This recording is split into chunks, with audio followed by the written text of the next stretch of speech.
Elkie and Tippy. Tinakban mo yung tenga nito para walang Oo, napakaihi kasi. Jenang tabet tayo and Muchache Pagdalik daw niya, may nag-aawat. and Ses and JC. Mahina pa naman yung tenga, nabinipin. Sa lakasabgo. And this is Kawawa siya, nakawawa talaga si Joey dyan. Ricardo and Bertini. Dead. This one. Cabertin. Dead. Ricardo Pardia. Dead already 2 years ago. Nanay! Malakas loob ba niya yung nanay eh? And JM Ibis. Jeff Royd. Nagtutulungan pa naman si Joey kapag nandiyan yung nanay.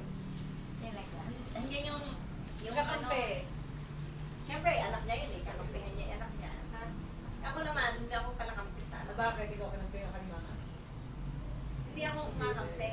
Pero yung mga rin, nagkakamis na. Sabi ko doon sa kabalayong, wala akong kumakampi. Kasi hindi ko naman alam kung sino yung totoo sa kanila eh. Ha?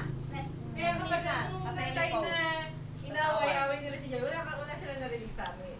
Tahimik lang. Sa compound namin, tahimik lang. Wala silang madubinig.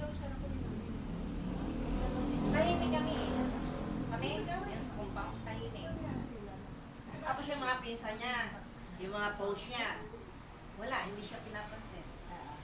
Wala nang pumapansin, sis.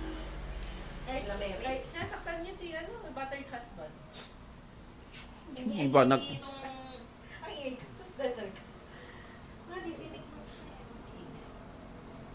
Battered Tapos husband. nila, yung mga pinsan niya. Yung pinanood sa wrestling dati. Yung nakaraan, si Joey yung Si Joey pinanood ng wrestling dati. Hindi ko napansin yung mga pinsan. anything na may Something na- may something na magandang nangyari. Katulad niyan, kapag nakita siguro niya yung ni Joy sa EDSA,